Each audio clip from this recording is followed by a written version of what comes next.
नमस्कार दोस्तों, आज की हमारी कहानी आपको अच्छी लगे तो प्लीज़ मेरे चैनल को सब्सक्राइब करें और वीडियो को लाइक करें। आजकल की बहुओं को भी ना पता नहीं क्या हो गया है, शर्म लाज लज्जा सब बेच दी है।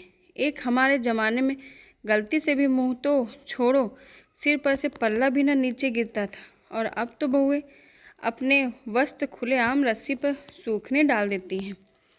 अरे उनके ऊपर कोई एक कपड़ा ही डाल दो, इतनी गर्मी पड़ रही है, सब यूं ही सूख जाते हैं। पर नहीं, प्रदर्शनी लगानी ही है।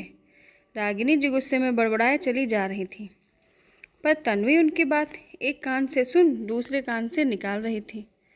तन्वी जो अभी 2 महीने पहले ही शादी होकर इस घर में बड़ी बहू बनकर आई है।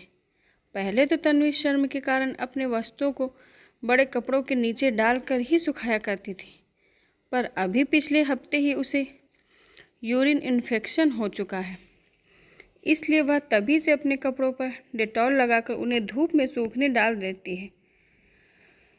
इधर उसका कपड़े डालना शुरू हुआ, उधर रागिनी जी का बड़बड़ाना शुरू हो जाता। तन्वी की कोई ननद तो थी नहीं जिससे वह अपने मन की बात कह पाती। उसे समझ ही नहीं आता कि आखिर जब घर के मर्दों के कपड़े खुलेआम सूख सकते हैं तो फिर सिर्फ स्त्रियों के कपड़ों पर ही रोक क्यों। पर तन्वी ने भी ठान लिया था कि वह आज इस बारे में हर्षित से बात करके ही रहेगी। क्या तुम भी इतनी छोटी सी बात को इतना तूल दे रही हो? अरे एक कमरे के बराबर का इतना बड़ा बाथरूम बनवाया है, तुम वहीं अपने कपड़े सूखने डाल दिया करो। जब पापा कारखाने निकल जाया करें तब दोपहर में उन्हें धूप दिखा दिया करो। अब हमारे यहाँ ऊपर नीचे वाला हिसाब तो है नहीं। मैंने तो कई बार माँ को ही करते देखा।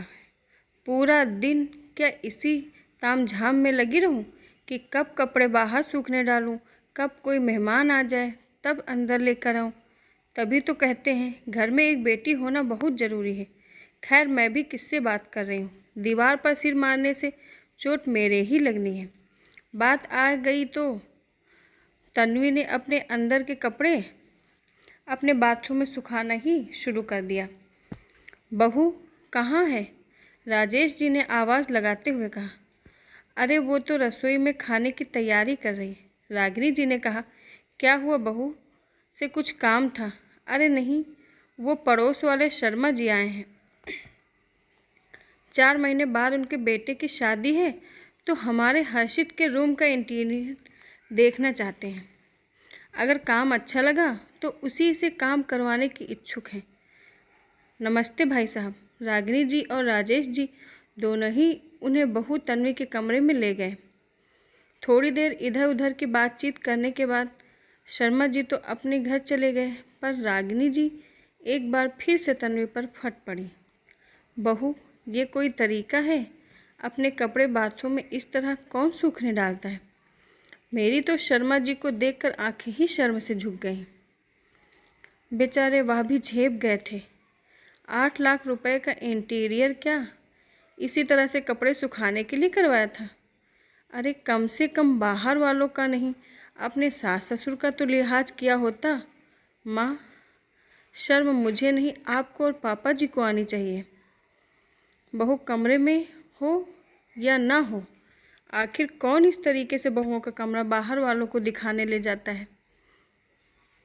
क्या आपने भी कमरा बनवाने से पहले ऐसे ही बहुत घरों की बहुओं के कमरे देखे थे? चलो मान लिया कमरा देखने ले भी गए, पर बाथरूम कोई देखने की चीज़ है? काश आपने 8 लाख रुपए जो कमरा बनवाने में खर्च करे उसमें से कुछ 1 लाख रुपए निकाल कर बहू के कपड़े सुखाने के लिए एक प्राइवेट कमरा और बनवा लिया होता तो आज ये दिन नहीं देखना पड़ता। तन्वी का गुस्सा फूट पड़ा था और वह रागिनी जी पर फट पड़ी। एक स्त्री होकर भी आप ऐसी बात कर सकती हैं? मैं सपने में भी नहीं सोच सकती माँ। पहले जाने कितने ही औरतें इसी कारण अपनी जान से हाथ धो बैठती थीं, पर अब समय बदल रहा है। जिस तरह से मर्दों के कपड़े बाहर सूखने में कोई बुराई नहीं, वैसे ही स्त्रियों के कपड़े बाहर सूखने में भी कुछ गलत नहीं है। गलत हमारी सोच है और हमें खुद ही इसमें बदलाव लाना होगा। तुम सही कह रही हो बेटा, मुझे माफ़ कर दे। रागिनी जी ने तन्वी से हाथ जोड़ते हुए कहा। गलती आपकी नहीं है माँ। अक्सर ही हम औरतें ही एक दूसरे की दुश्मन बन जाती हैं और जानते समझते हुए भी अनजाने ही सही गलती कर बैठती हैं। तन्वी हंसकर रागिनी जी को गले लगा लेती है।